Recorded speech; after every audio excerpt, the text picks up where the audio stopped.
What's up, Delaware? We are back right here on DETV with another sports update. Nick Alessandrini once again joined by my partner here, Jason McCall. Jason, we've been on a little bit of a hiatus here the last couple weeks, maybe a month and a half, really here. You've done some traveling. You've been up and around. How's it feel to be back? Great to be back at our home here in our Wilmington studio. It's great to be back, good sir. We are here, Delaware.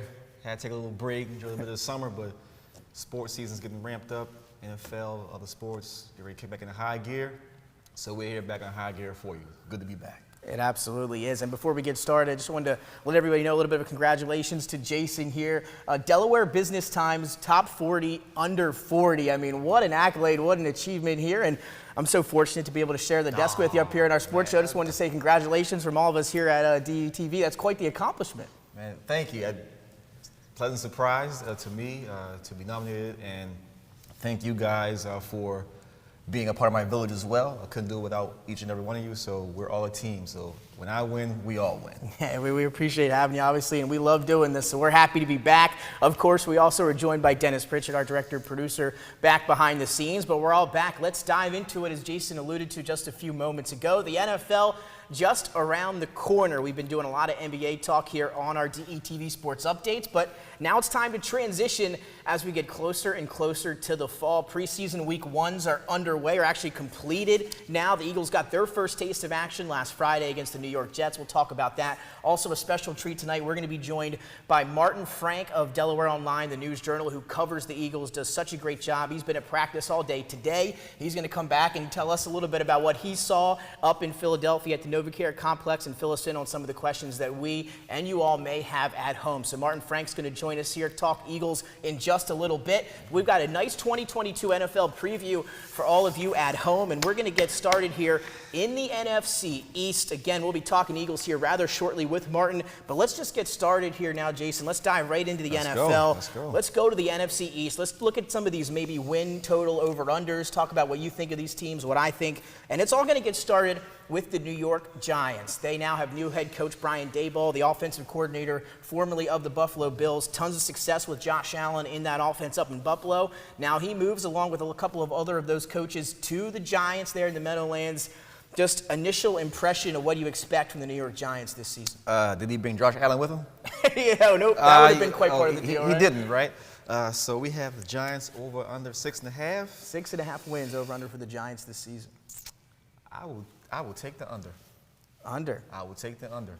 And again, Jason, when you talk about the Giants, the first thing you think about is Danny Dimes. Again, got that nickname as a rookie. I don't know how many dimes he's had since then. But again, coming in, this is a big year. The Giants did not pick up that fifth-year option on him. It's do or die time.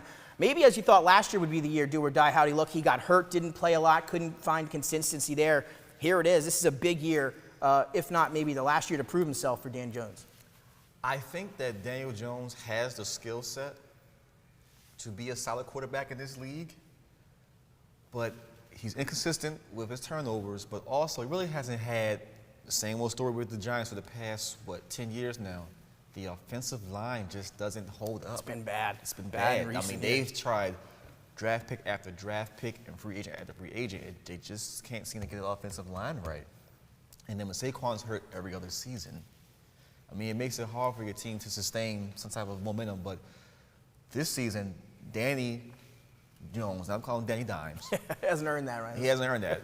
He has to have a solid season and protect the football. Yeah. Because when he protects the football, when he's upright, he's accurate. When he's upright and when he's protecting the ball, but the receivers have to step up. So Tony has to have a good season. You have to let. It's going to be big. That's a big question mark there. You mentioned Kadarius Toney. Yeah. Those flashes we saw from him in Week 4 or 5 of his rookie year last year, went for 180-plus yards, and I believe in Week 4.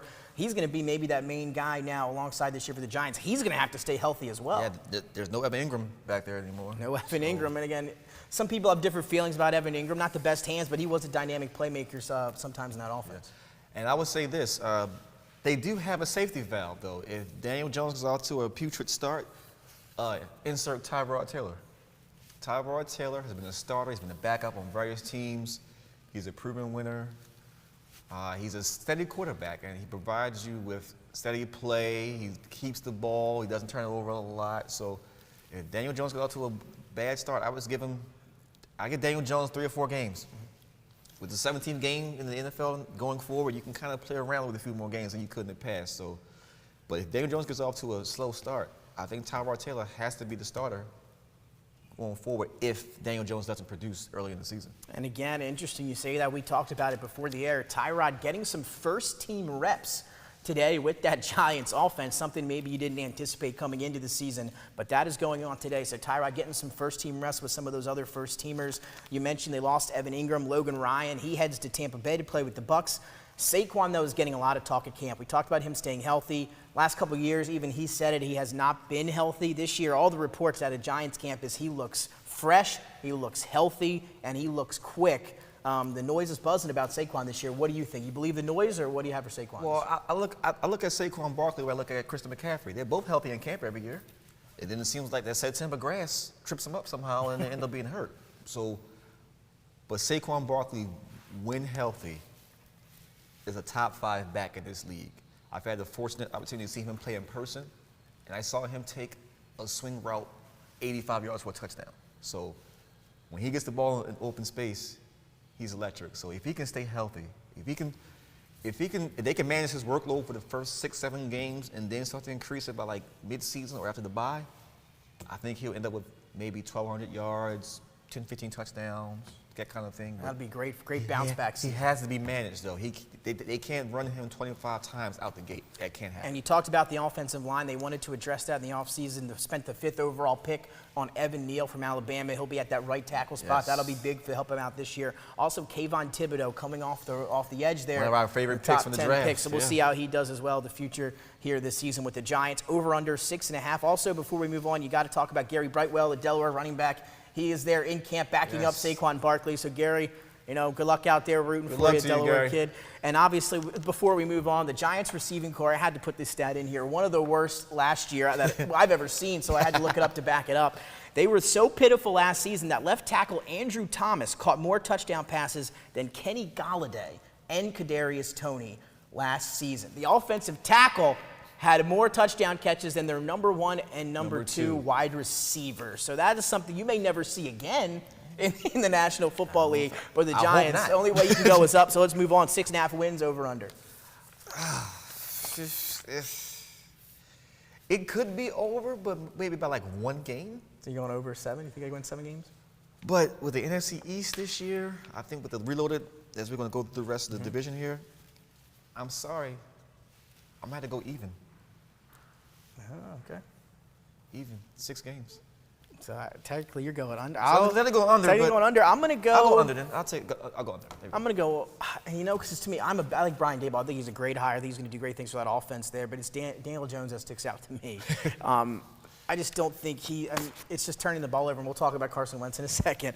But I'm going to go under 6.5, maybe 6 wins for the Giants. We're both going under. Let's talk now about Carson Wentz and the Washington Commanders. Really the first year with Washington, right? They got the W, different uniforms. Talking to some guys over there, they're excited about the upcoming year.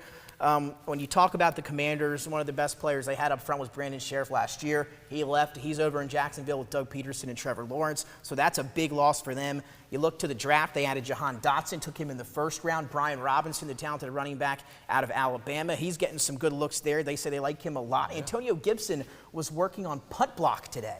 He was on the punt block team today. That's so, crazy, we don't know what's going to go on with that running back situation with the Commanders. But, again, Brian Robinson's going to get some looks, I believe, this year, the rookie from Bama. And then Sam Howell, you remember how low I was on Sam Howell at the draft. He came in, played with the 3rd string, but I'll tell you, he looked better than I thought he would in his first preseason game there last weekend.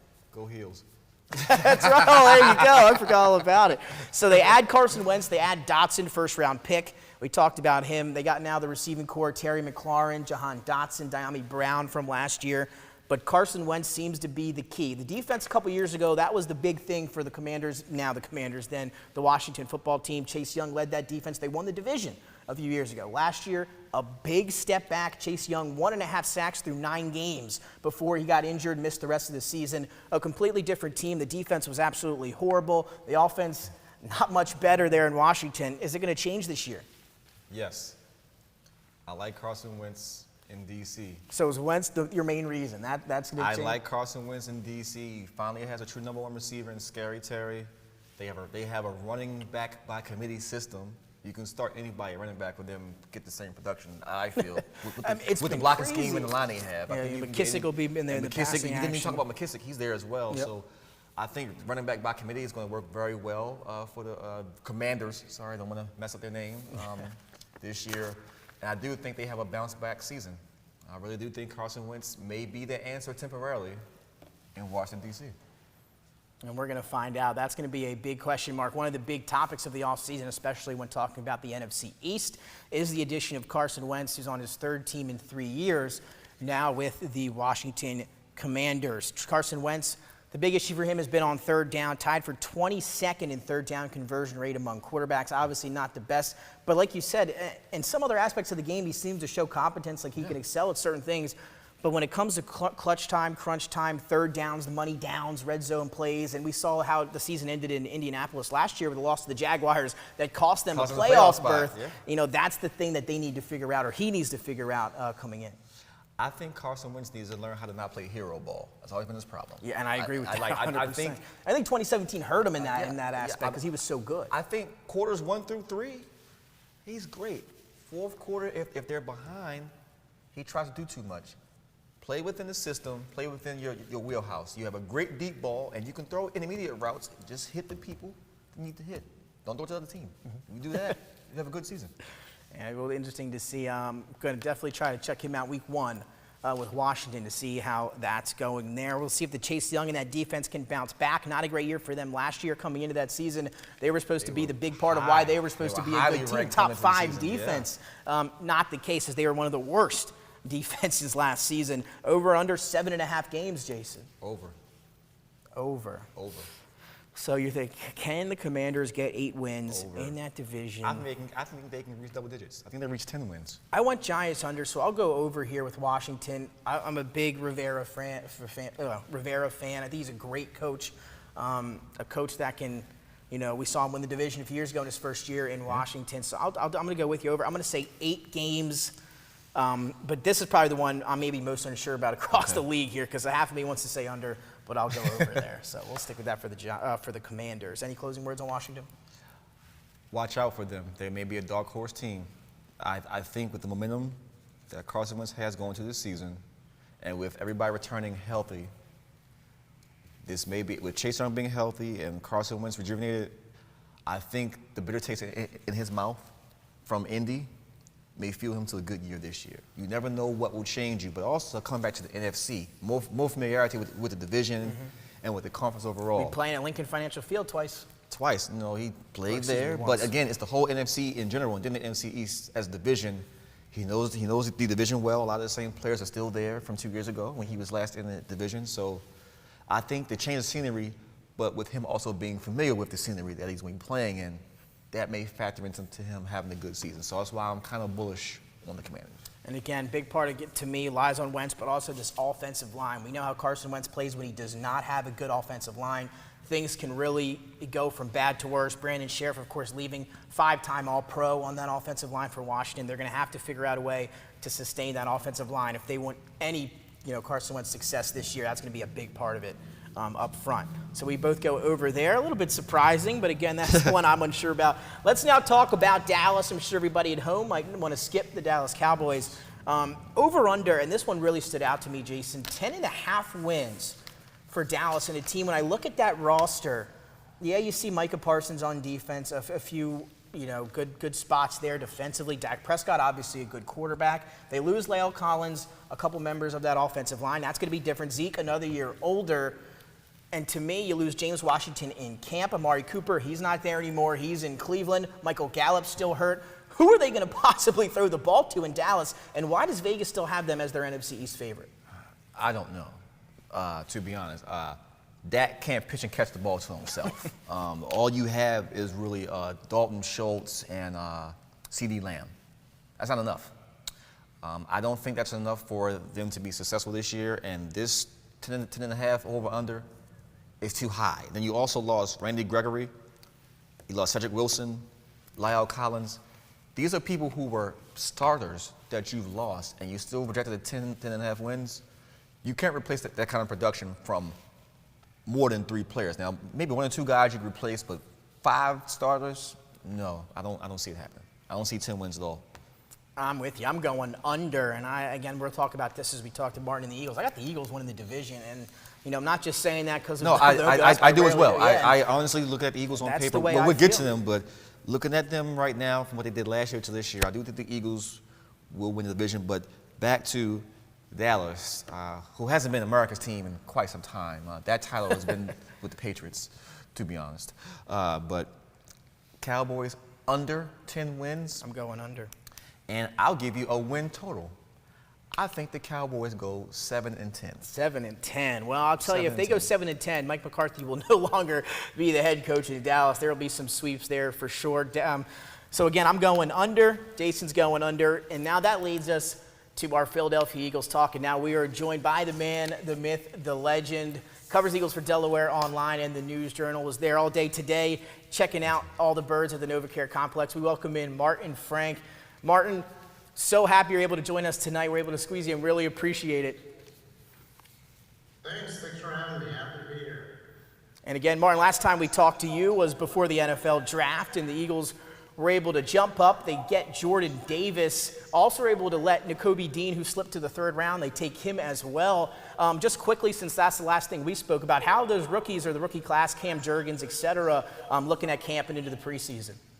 Well, I mean, Jordan Davis is going to be a force to be reckoned with. The guy's 6'6", 340 pounds, runs like a 4.78 in the 40, and like we've seen like some incredible type of plays from him this year. I mean, you probably saw the viral video with him like, pushing Cam Jurgens back like he was a blocking sled, basically. It's one of the most incredible things I've ever seen from an NFL team, to be honest with you. I mean, the thing with Jordan Davis is he's in an ideal situation because he's behind Fletcher Cox and Javon Hargrave, so he's got kind of a chance to kind of learn from like 2 veterans, plus also kind of ease his way into it and stuff. But I think like after this year, he's just going to be a force. And I think even this year, he's probably going to have some opportunities to like make a ton of plays and everything. Cam Jurgens, I mean, he's starting at center right now because Jason Kelce had elbow surgery, and people are raving about, how athletic he is, how he kind of reminds a lot of people of a younger version of Jason Kelce. He could run down the field and block like 2 guys at the 2nd level and everything like that. We've seen some of that already. And Nakobe Dean, I mean, he's probably still kind of working his way in there. He hasn't shown quite as much as Jurgens and Jordan Davis have, but the Eagles are very high on him, and they think he's going to end up being a good linebacker before all said and done. I mean, possibly later this season, but he might need a little bit more time than the other 2. Well, I'm very high on the Eagles this year. I actually have them as my team come out of the NFC, represent the conference this year. I really think it could be that type of season with the pieces they've added. I love A.J. Brown alongside Devontae Smith. I love Miles Sanders having a healthy season, a contract year, so he's going to play out of his mind. I just like what the Eagles did in the draft and through free agency and just all the additions. I think they surrounded Jalen Hurts with the best possible chance to win. And I just think that if Coach Sirianni calls the right plays and everybody gels on offense and defense, I really think the sky's the limit for the Eagles this year. So I would like to ask you, what are your expectations of this squad, just based on what you've seen at camp and what they have on paper as well? Yeah, I think like one of the biggest areas where you see the improvement in the Eagles, I mean, everything you said is absolutely true. I mean, they definitely, helped Jalen Hurts by getting him A.J. Brown, who's been tremendous so far in camp. Devontae Smith, is year 2. He's looking a lot better. Dallas Goedert's one of the best tight ends in the NFL. But, like, the biggest difference in the Eagles will be you'll see defensively. I mean, they added not only Jordan Davis, but they signed Hassan Reddick, who's looked great. They've added Kaiser White at linebacker and James Bradbury at cornerback. I mean, they've never had, or it's been like possibly like almost 2 decades since they've had 2 cornerbacks at the level that they have with Darius Slay and Bradbury. But the one thing, like last year, the problem was, with Jonathan Gannon, the defensive coordinator, his system and everything, they didn't really have the players to run it. You know, like he likes to use like odd man fronts. So, you know, a guy like Hassan Reddick, they have him like as a rush linebacker and everything.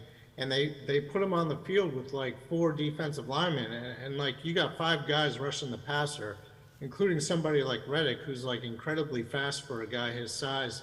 And it just makes them, you know, a lot better, obviously. And, you know, like I said, the 2 cornerbacks, Kaiser White has been really good so far in the preseason. TJ Edwards has played pretty well at linebacker. They're a pretty deep team. I mean, the only question mark you would have for the Eagles would be at safety. You know, they let Rodney McLeod go, but, you know, they're turning it over to like Marcus Epps, and they have a lot of trust in Anthony Harris. I mean, and they're not very deep there, but everywhere else, I mean, on defense, they're going to be pretty strong this year. And I think that you're going to see a huge improvement over what they did defensively last year. I have a feeling that you'll be getting a starting caliber safety soon as a safety valve from another team in a different conference. I think with the Ravens signing Marcus Williams, I do think Chuck Clark is going to be expendable, and I wouldn't be surprised if he ends up in the green and white before the season starts. How about that? A little inside info from Jason McCall and the Ravens Insider there. And Martin, again, been keeping up with your tweets from today up at practice.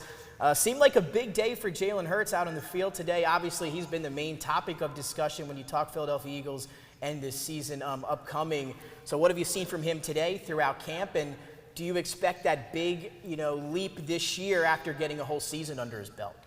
Yeah, I mean, that's a great question because, like, you know, from what we've seen publicly from Hurts, you know, the game against the Jets, he was like 6 for 6, 80 yards. You know, he rolled to his right, threw a strike down the field to Quez Watkins. You know, he threw a nice touchdown pass to Dallas Goedert and everything. You know, he took off and ran when he needed to. So, like, and even today, like, we saw him complete a pass to Devontae Smith on the sideline where he's rolling to his left and he throws a bullet. I mean, that's always been, like, his weakness. I mean, that's, you know, if you watch a playoff game last year against the Buccaneers, their whole strategy was basically take away his running lanes and make him roll to his left, and he threw 3 interceptions, had an awful game. So, you know, to see him like roll to his left and complete that pass to Devontae Smith, I mean, is huge for him, I think. And also, like, he and AJ Brown have really clicked so far in practice from what we've seen. I mean, AJ Brown made an amazing catch again today, like down the sideline. He had 2 guys on him. Like, Hurts just kind of dropped it in there. It was a perfect pass. And like AJ Brown, one of the things that's great about him is he's got what's called like late hands. Like, he doesn't show the defense what, you know, if the ball's coming, then in the last second he sticks his hands out and he catches it. I mean, that's incredible. The Eagles haven't had a receiver like that since like Terrell Owens probably. Exactly. Who can do what he does. So, you know, as long as Hurts is like fairly accurate and stuff, he should have a big year, and the Eagles offense should have a big year. Well, I do feel like the Eagles are going to have a big year again, and I feel like, again, this is Hurts' second year in the offense. So we had your growing pains last year, but now he has a pretty good grasp on the playbook. And then you, like you said, his work with A.J. Brown thus far, and of course the familiarity with Devontae Smith from both college and now. So you kind of have some good pieces in place. So I would say, if anything, I would like to ask, when you look at the offensive line, do you like what you see from them? Oh, yeah. I mean, the offensive line has always been a strength of their team. I mean, one of their philosophies, like going back to Andy Reid, is like build on the offensive and defensive lines. So, you know, obviously Mailata at left tackle is probably going to be an all-pro this year. The guy is monstrous. He's 6'8", 380 pounds. Him and Landon Dickerson next to each other at left guard. I mean, Dickerson's like 6'6" and 330 pounds. You got like 700 pounds basically on the left side of the offense. And, you know, I imagine Kelsey will be back week 1 or week 2 at the latest. So, you know, he's an all-pro, obviously. The big question mark is Isaac Seumalo was playing left guard until he got hurt early last season. He had like 2 foot surgeries and everything. But now he's playing right guard, and he's like fit in right next to Lane Johnson, who's always been or long been like one of the best right tackles in the NFL. So, you know, you've got a really solid offensive line. They're deep too because Jurgens can play not only center, but he could play like either of the guard positions. You know, they got Andre Dillard, who's a first-round pick in 2019, as Mailata's backup. You know, so they've got like a lot of options. I mean, the offensive line is been the strength of their team for a while, and it should be again this year. Okay, so for me, I would say that my question for the Eagles has always been the linebacker room, the linebacking core.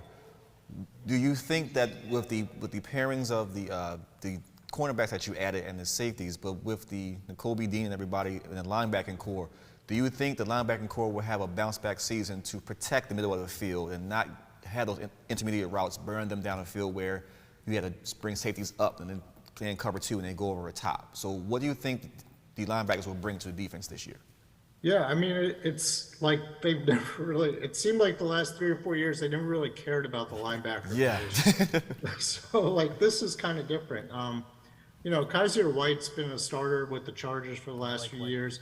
You know, they like the linebackers who can be versatile, who can go from, like, sideline to sideline, and that fits, like, Nakobe Dean to a T. I mean, you know, he's not the biggest guy in the world. He's not your, you know, back from the 80s and 90s and stuff. You're 6'5", 250-pound linebacker who just crushes people.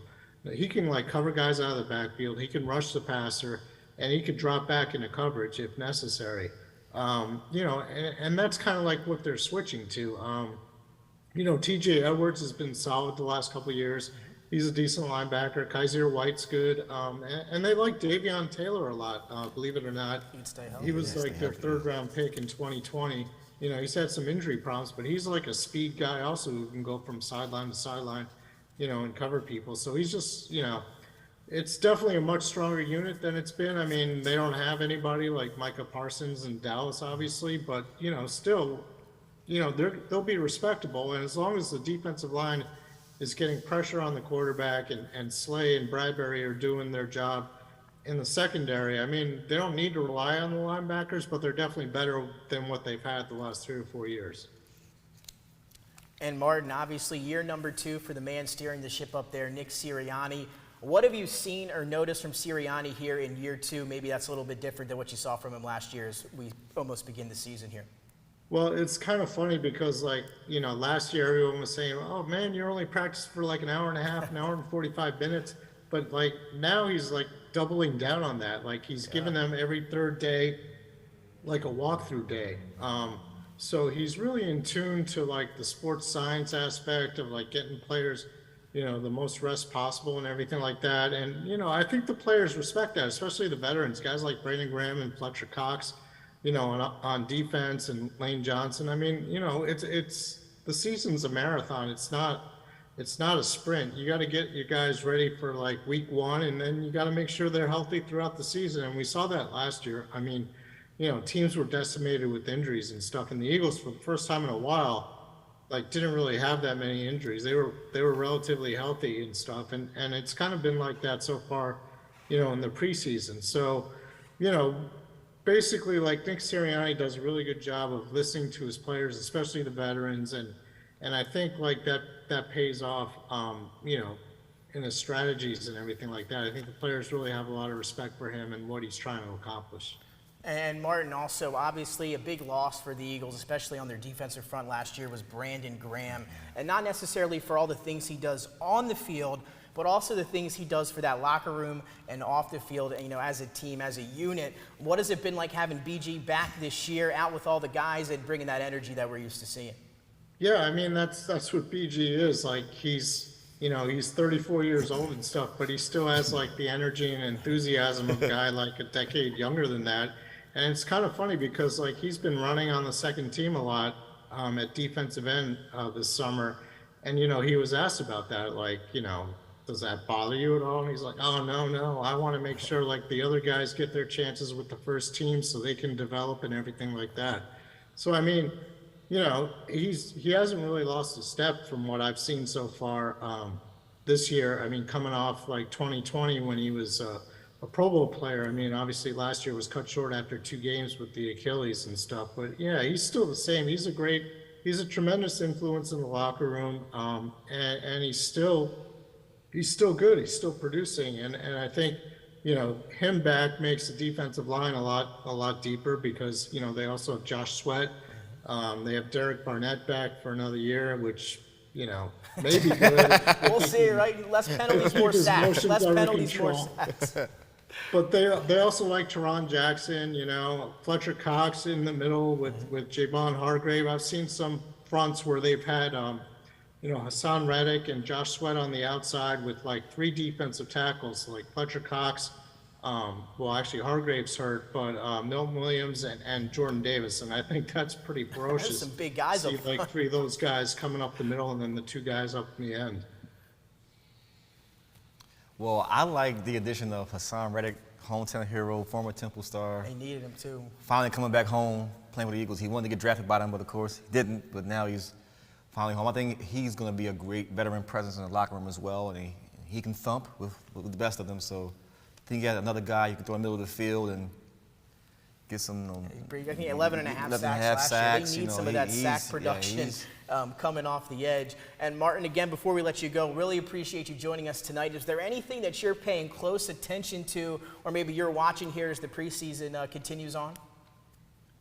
I mean, I would say like a lot of the starting jobs are pretty much already settled and everything. Like some of the stuff I'm watching is just like, you know, how good AJ Brown is and how much he brings to that offense.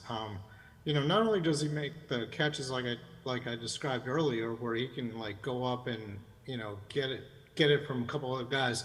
When he gets the ball, like one of the things Jalen Hurts was criticized for a lot last year was he wasn't really throwing over the middle. They've lined up AJ Brown in the slot. They do a quick slant to him. He has the room, you know, he catches a pass in full stride, and he's got room to run. And this guy is like a running back because he's like 6'1", 225 pounds, and he loves contact and everything like that, and he can outrun guys. And I think that's a big dimension of the offense that they haven't had. So, you know, defenses have to watch for that. Meanwhile, Devontae Smith is on the outside going against the number 2 cornerback because the number 1 guy is obviously going to be following A.J. Brown. So I'm just really interested in watching like how those guys do. And you're not going to see that in the preseason games anymore because, you know, I don't think those guys are going to play at all and everything like that. So like, it's just in practice, like seeing that stuff develop. It's really a lot of fun to watch. I mean, I think A.J. Brown is going to make a huge difference for the Eagles offense. Mr. Yards after the catch. That's what you can call him for sure. We saw it in Tennessee for all those years. Fantastic with the ball in his hands, especially across the middle, as Martin alluded to. Well, Martin, thank you so much for joining us tonight, giving us some insight on everything Eagles. And again, we hope to talk to you fairly shortly again. Keep up the great work, and thanks so much. Yeah, thanks for having me. Always a pleasure.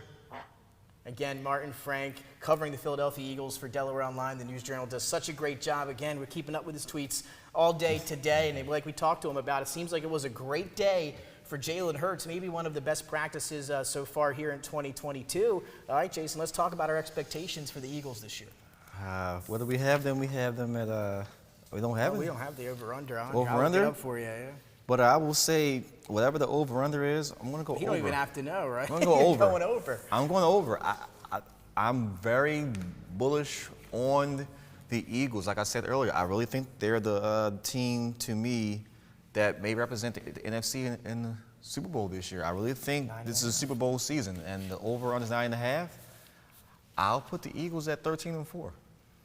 13-4, that'd be a great year. Again, the roster itself on paper, you look at some other outlets, they got a top 10 NFL roster, you know, according to multiple people. I love what they have on paper, as we talked about.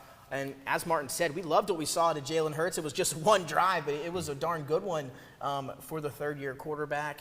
He looked good, all the throws on the money. Obviously, he still has that movement in the pocket. And today, offensive coordinator Shane Steichen was talking a little bit about it. They said, you know, they want him to throw the ball, but they don't want to take his running game away. That's what makes him so special. He's deceivingly fast, very good at making defenders miss, just has a great feel for the game.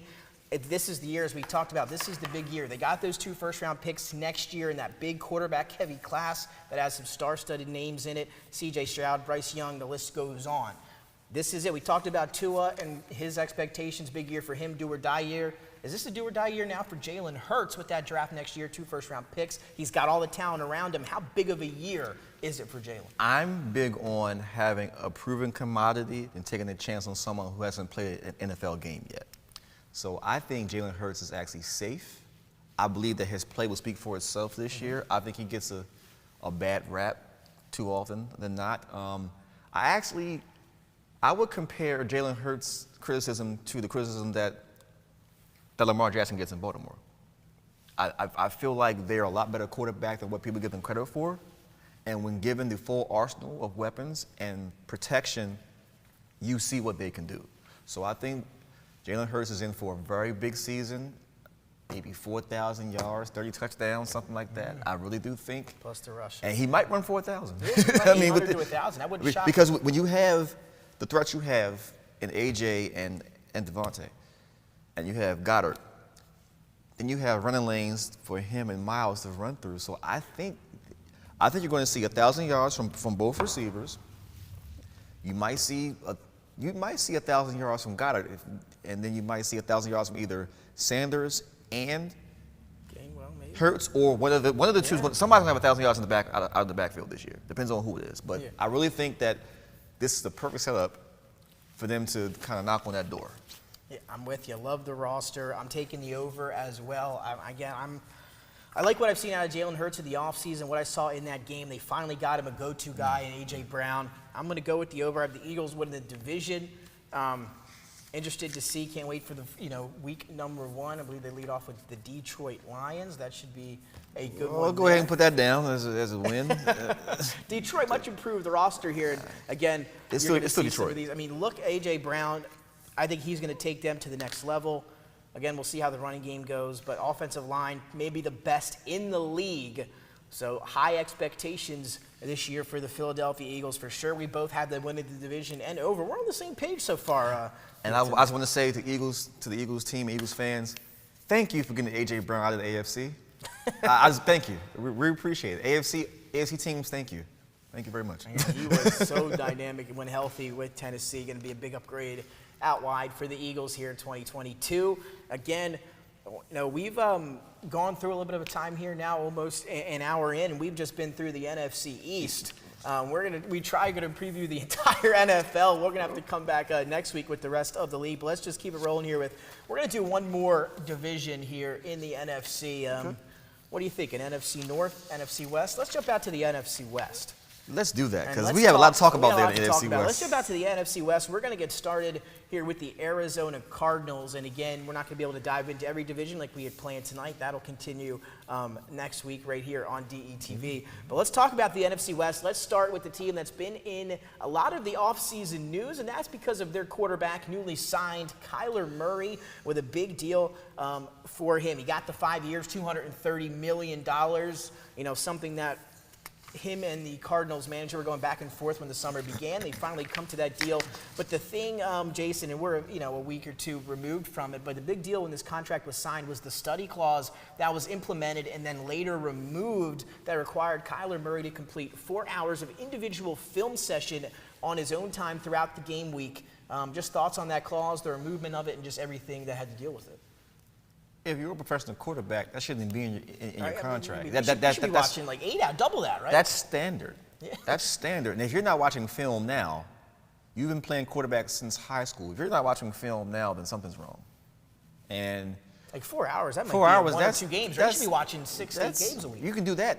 You can do that in your free time. I mean, I don't understand why the clause is put in, but even if it was put in, I don't understand why it was publicized. I think his reputation took a hit because it was so publicized that the clause was put in his contract. So that should have been something kept under wraps that only the GM, his agent, and himself knew about. But every quarterback in NFL studies film. So it's kind of like, yeah, it should happen. So why was it even put in the contract? But to come off of that, Kyler Murray always starts off pretty fast. He genuinely great first 8 weeks is phenomenal. Yeah, he generally tends to slow down around week 10, week 11. Yeah. So my challenge for Kyler Murray, finish the season as strong as you start the season. I think that's the only problem, because the team will go as far as he goes, and that's been proven since he's been on the Cardinals. So if he has a strong November, December, so will Arizona. And again, not too many changes, but some notable ones for the Cardinals here in the offseason. Obviously, they add Hollywood Brown, his college teammate at Oklahoma. When those two were together, they had the best offense in college football. They now get Hollywood over there in Arizona. They lose Chase Edmonds, Christian Kirk, Jordan Hicks, and Chandler Jones. Those are 4 significant losses for them, though. Very big coming losses. in. But then you said they add Hollywood Brown, Darrell Williams, the backup running back from Kansas City. You know, some minor pieces there. Trey McBride, they draft. He was the top-rated tight end in the draft this year, 3rd or 4th round, around that area. But like I said, Hollywood Brown's a big addition, but they lost some key pieces, and not to mention DeAndre Hopkins' 6-game suspension for PED. So it's an uphill battle to get the season started. I would say the Cardinals have to go 500. They have to go 3-3 while D-Hop is out. If they don't go 3-3, then they have no chance of making the playoffs. And again, Rondale Moore going to have to really step up in DeAndre Hopkins' absence. He's been getting a lot more reps out there as well. I think that's what Hollywood's going to do. I think Hollywood and different change of scenery. Number 1. But if Hollywood's only problem is he just has to catch the ball. A lot of drops. And you would know. A lot of drops. We've seen a lot of Hollywood. I've seen Hollywood for 2-3 years. A lot of drops. So if Hollywood can just hold on to the ball, Hollywood drops touchdowns. So Hollywood's, I would say he needs to just focus on bringing the ball in with his eyes and his hands and catching the ball, because off the line, if he beats you by 2 or 3 yards, you're not catching him. Fantasy question before you play fantasy football. I do, yes. Do you draft Hollywood Brown, yes or no? Obviously, I would say it's standard ADP, standard average draft position. Would you draft him if he's there when you're out? I would draft Hollywood. Hollywood Brown. There you go. Draft Hollywood Brown. We'll get to some more fantasy stuff as we get into the fall. Maybe our little fantasy show here as we continue here on DETV. So some big stuff there for the Cardinals. Got the 15th ranked offensive line right middle of the pack there. So Kyler Murray, he's signed, sealed, and delivered with Arizona. We'll see how they do. Again, they always get off to, 8-0, I believe, to start last year. Yes, and then 8-2, 9-1, and then really unraveled from that point forward. We'll see if they can sustain some of that early season success here in 2022. Let's jump now out west to a team that's also been making some headlines this offseason. Kyle Shanahan and the San Francisco 49ers. But before then, Cardinals 9.5 over/under. 9.5 wins. It's right there. That's a tough one. That's the toughest one out of all these teams. I'm going to go under. Under, and again, that's a... I'm going to go over. I'll go 10 wins for the Cardinals this year, 17 games. Not too bad. Not too bad. Yeah, I mean, I'll go over there. Now let's jump back out to San Francisco. A new starter under center for the 49ers this year. That is Trey Lance, the second-year player out of North Dakota State. He'll be leading the offense here in 2022. Jimmy G is on that trade block. We'll talk about him here in just a second. Debo gets that contract he wanted. He's got running. He's got those running incentives as well. If he's able to hit some certain rush points, he'll get some more money. Tyrion Davis-Price, the rookie running back, has been drawing a lot of noise at camp, but obviously Elijah Mitchell will be their number 1. Yep. Trey Sermon actually looking not bad according to the coaching staff as well this year. Lost some weight, got into it more, so you'll see more of him. Travarius Ward, one of the corners they were able to sign, a starter from last year. And then they lost some guys too. Raheem Mostert, though, usually injured year in and year out. He will not be a part of the Niners this year as he made his way to Mike McDaniel and Miami. Jaquiski Tartt, the safety who dropped the game-winning interception that would have took them to the Super Bowl last year. He's in Philadelphia with the Eagles, so we'll get a chance to see him up close and personal. DJ Jones, he'll be on the defensive front for them, or lost him, and then Laken Tomlinson, the guard, also going to be leaving San Francisco. Still a pretty good offensive line, 13th ranked in the NFL. We talked about the running back situation with Elijah Mitchell. He's already injured a little bit, but he usually gets banged up. We saw that out of him last year. How do you feel about the running back situation in San Fran with those 3 guys here with Elijah Mitchell leading the way? Oh, I think they're fine at running back. And I like Trey Lance. He's not Rice-A-Roni, but he's a new San Francisco treat, you know? Let's talk about it. It's a big deal. Some people have him as a dark horse MVP. Other people don't think he's going to be that good. Where are you at on that scale? I am on the Trey Lance bandwagon. I am. I think he brings things to the table that Jimmy G just couldn't. Not to say Jimmy G is a bad quarterback, because he's actually a very good quarterback in this league. Let's give him his proper respect. He took him to a Super Bowl, an NFC Championship game in the past 3 years. But Trey Lance brings that X factor. He has it. There's excitement. He can do something that Jimmy G can't do. He can also run the ball in the running lanes, and his deep balls are better than Jimmy G's. So I think that with that offense, I think Kyle Shanahan can be more of a mastermind, more of a mad scientist with Trey Lance, a quarterback, than he could with Jimmy G. And I think that you had to re-sign Debo, or your team would have imploded. And love Debo. But my thing is, Debo is really a running back who plays wide receiver. We know him since college in South Carolina. I believe that their best receiver is Brandon Ayuk. And you led me right into my next thing. He's been drawing Kyle Shanahan, who has been critical of Ayuk in the past, has come out and said this year he's finally dedicated himself. He's bought in. He's studied in the offseason. He's in better shape than he was. He has a better grasp of the offense.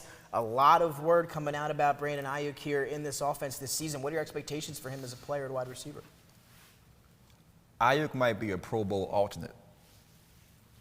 I think he puts it all together. together. That's not too far-fetched to say, right? For a team with Trey Lance, 9.5 wins here on the over-under. They're going to have to get some other, George Kittle's there, but I'm with you. I think Ayuk could have a big year. I think Ayuk has a big year, and I think Kittle stays healthy the whole season. Then they're going to be in great shape. That's the one thing the Niners, we know they have deals with, is staying healthy. If they're able to stay healthy, gets Debo, Trey Lance able to get a better grasp of that offense here early. And he'll get better as the season progresses for sure. Obviously only his second year in the league. 9.5 wins for the Niners. Over. I'm going over, too. I'm a big Kyle Shanahan fan. He just, to me, he's one of the best coaches in the league. That defense is going to be really good again. I'm going over as well. So I've got the Niners and Cardinals. I'm going over for both of those so far. So it's going to be a tough NFC West. Before we move on to some more teams out in the NFC West, Jimmy G, where does he go and why? I think Jimmy G, well, let me just preface myself by saying this. We don't know what the Cleveland Browns situation will be with Deshaun Watson, if the NFL will be able to appeal the suspension and give him a full year off as far as being suspended, what they were trying to do. 6 games right now from the arbitrator. So I believe that if the NFL is able to suspend Deshaun Watson for the full season, I believe the Browns make a deal and Jimmy G is in Cleveland. Now, if that is not the case, I think Jimmy G sits on ice for maybe the first 4 or 5 weeks of the season, and if somebody big goes down on another team, then he's traded there. Yeah, I'm with you.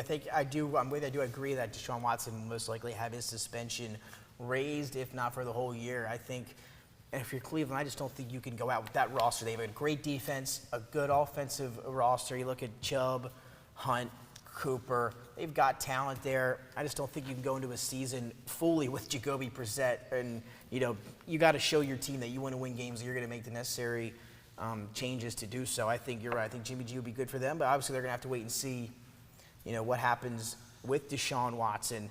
And then they're going to make a move from there. Any other team besides the Browns, do you think maybe Seattle? For me, it's maybe Seattle. I don't think they're going to do it. In division. I don't think they're going to do it. No, not in division. But that's the only other spot I would say another. Let me see. A dark horse team for Jimmy G? Miami. Miami. I love the look you gave me there when you said Miami. Miami. So if Tua does not hit Tyreek, how long do you give Tua? Now we heard, again, we're not even into the AFC East, but Tyreek Hill has been chatter. It's been all Tua coming into the year. How long is that Tua leash once the season starts? 6 games, 8 games? What do you think? When did the question start being raised? everyone looks good in 7-on-7. You're absolutely right. I think I could throw 11 on 7-on-7. I can. Anybody can look good 7-on-7 with no pads, no opposing team calling blitzes. No game plan. No game plan.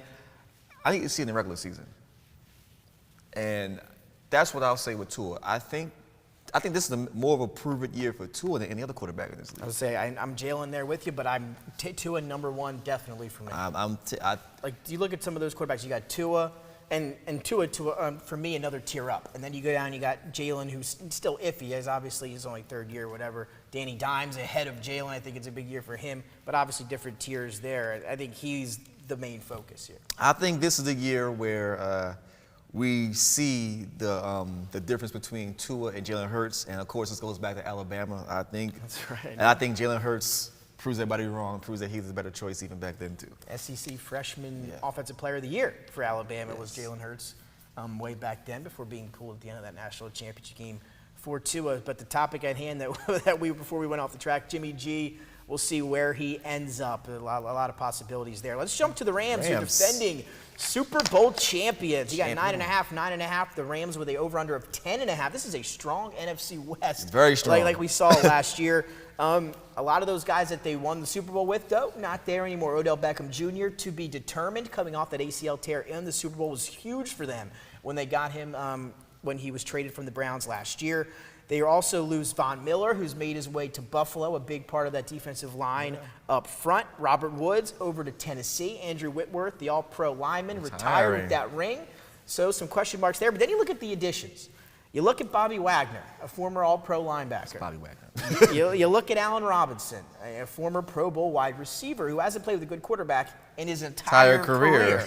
So he now goes to the Rams. And then Kyron Williams, the rookie running back, is getting a lot of talk. The rookie out of Notre Dame. He'll be, maybe getting some play there for the Rams on third down and in the backfield. Stafford dealing with a little bit of an elbow injury, according to Sean McVay, not too much concern there. He'll be good to go. Cooper Kupp, can he do it again this year? So many questions about the Rams. Let's start with Cooper Kupp. One of the best seasons we ever saw last year. Can he do something similar again this year coming off a Super Bowl? Listen, Cooper Kupp got me to my championship round of my fantasy football league last year. He was a triple crown of wide receivers. Yes, he can do it again because he puts in the work and that offense features him. And we're talking about them losing OBJ, but you lose OBJ, you pick up Allen Robinson, who's actually a better route runner than OBJ, with as good as hands, and he's not as fast. But solid route runner, great hands, and you add Kyron Williams to a backfield that already has Cam Akers and Henderson. Over. So let's talk about that running back situation last year. I mean, both of these guys throughout their career since they were drafted by the Rams have not been able to stay healthy. Henderson last year, for the most part, every now and then he was banged up, missed some games, missed some playing time. Cam Akers, obviously coming off that Achilles tear. He got in there. They really used him late in that season. But coming into this year, Cam Akers is slated to be the starter. Henderson, his number 2. Both of them are injured already. With 2 different separate ailments. It's supposed to be nothing serious, but you don't like to see that of 2 guys that are usually and typically injury prone this early in camp in the preseason. I'm for the first time, I will say, I'm not concerned with either one of them being injured right now. Neither, okay. I think what Cam Akers did come back from that Achilles is nothing short of a miracle. It's amazing. And to come back that fast for that type of injury, I think Odell's going to learn a lot from him and try to get some of the secrets what he did to the training regimen. But I think Cam Akers will end up still being a starter. And I think Kyron Williams bumps Henderson for the number 2 spot. And so how big of a year for Akers? Because when he got in the game last year, he looked really, really good. You look at that offensive line, 7th ranked by RotoWire in the NFL. It's a good one. They got a great passing game. Obviously, teams are going to look for the pass. How successful of a year can Cam Akers have this year if he stays healthy? Cam Akers, if healthy. 1,000-yard rusher? Definitely a 1,000-yard rusher. Okay. Definitely a 1,000-yard rusher because they have too many weapons on the outside. And we haven't even mentioned Tyler Higbee and people like that. So you have all the weapons in the passing game. They're going to forget about the running game as far as the defense. And he's going to slide out and find some lanes and have a great season. So Cam Akers, 1,000-yard back this year. And again, no team has repeated as Super Bowl champion since 2004. Obviously, the New England And there won't be one this year either. And there you have it. We'll see if we're able to do it. There won't be one. I guess we just got to look wherever the Super Bowl is, right? The last 2 years, after not doing an NFL history, the last 2 years, the home team of the Super Bowl has won the Super Bowl. Tampa Bay Bucks did it at Raymond James and back 2 years ago. Did you hear Dennis with the clap there? And then the Rams do it at SoFi, their home stadium last year. Kind of, I mean, the odds of that are unheard the of. Raiders will not win the Super Bowl. Oh, there you go. Another bold statement. We're there. stopping that right now. So let's finish off, though, the NFC West here. And again, we have a lot of divisions to get to next week. But let's end things today on the Seattle Seahawks. A big momentum shift, a big change for that roster in the offseason. Goodbye to Russell Wilson. Hello to Drew Lock in a trade with Denver. Geno Smith and Drew Lock have been battling for that quarterback 1 position. Wait. Tell the fans when you say it again. Who's battling for the number 1 spot? Drew Lock. And who? And Geno Smith. Okay. And as of right now, Geno Smith has the upper hand. He's getting the first team reps. Though today, Drew Lock got the first team reps. Geno started the last preseason game. It's a toss-up. I mean, I'm not even necessarily sure the Seahawks even really care who they throw out there at this point. Not a lot of hype for them this year. Over-under win total at 5.5. So one of the lower teams this year in the NFL. They're due for a rebuild now that they've let go of Russell Wilson. They lose Bobby Wagner. Chris Carson retired. Unfortunate Chris Carson. Again, Chris Carson, yeah, I mean, our neck thoughts injury. out to him. He was such a hard runner. You hate to see careers end that way. But they draft Kenneth Walker III, the running back out of Michigan State, should be a big addition for them alongside Rashad Penny, who had a huge last 6 games of his 2021 season. I mean, he was absolutely phenomenal down the stretch. You got DK Metcalf and Tyler Lockett, Freddie Swain, the receiving corps still intact. And then they get Charles Cross in the first round early. They draft him as their left tackle to be big up front. So it's a rebuild. They're going to have a new quarterback. Expectations for the Seahawks this year, if any? With your number 1 pick in the 2023 NFL You're right. draft. And I think they're playing that way. And I The agree Seattle 100%. Seahawks select. You're right. I think they're That's- doing that. that's exactly what they're And that's doing. why they're not going to make an offer for Jimmy G. Not that San Fran would even send him there, but that's why they're rolling in with Geno Smith and Drew Lock. That's their plan. Seattle will have the number 1 pick in next year's draft. They're not playing for this season. No, I agree. They're not playing for this season. There's no way you trade Russell Wilson. Again, got a good haul back. You don't go after Baker Mayfield. You don't go after Jimmy G. You let Bobby Wagner walk. They're not playing for this season. There's no way. And if they win 3 games, I'd be surprised. I'm going under as well. We have to take a look, as we like to take a look at the schedules before we do these. But off of this, I'm going under as well. Nothing intrigues me at all about the Seahawks. Maybe DK Metcalf in the 3rd or 4th round of fantasy, potentially, if you like him that much. Offensive line ranked 25th. He got paid, right? DK get the deal? Yes, I'm pretty sure he did. Okay. I don't know if it was this year or last, but I think he got his deal. Okay. Either way, offensive line not great either. Charles Cross going to look to change that a little bit. But expectations are not high in Seattle for the first time in a little while. 10 years. Yeah, for a while since Russell Wilson was drafted there in the 3rd round. I believe back in 2011 or 2012. 2012, right? yeah. Wow. So it's been Same a while. draft- a same lot draft of as success. RG3. Yeah. Oh, gee, and RG3's working for ESPN now. 2 careers, they can go different ways. But again, Seahawks, not a lot of expectation there. We are both going under 5.5 wins for Seattle. So we got through the NFC East. We got through the NFC West. We've got to go through the NFC North, NFC South, and then the entire AFC, but that is going to have to wait until next week. But you do know what to expect from us next. We'll keep you updated on when we're going to be back on the air early next week with the rest of our NFL 2022 preview. Jason, how'd it feel to get back here today? It's like riding a bike. Right? Just It's like get riding back a on. bike. Just get back on the ride. A special thanks once again to Martin Frank, who joined us from Delaware Online, the News Journal. Phenomenal job covering the Eagles, giving us all our insights of everything he's seen at camp, practice, and the preseason. Special thanks to him so we can let you all know everything you need to know about the Eagles. But a lot to get into still here the rest of the way. We've got entire AFC and a few more divisions in the NFC as well. And news breaking in right now, Drew Lock has tested positive for COVID-19. Oh, man. So he will miss Thursday's game. Geno with a little bit more of the Geno. right after he got his first team reps today, too. How about Geno. that? I think Geno's going to win that job anyway. That's how I feel. I really do too, though. I'm taking Geno over Lock there. Well, that'll do it for us. Thanks for joining us here on a Tuesday night. We'll be back early next week. Again, we'll get our schedule out to you ahead of time. But for Nick Alessandrini, Jason McCall, special thanks to everyone who joined us tonight. Special thanks to Dennis Pritchett, our producer and director. We'll see you next week right here on DETV.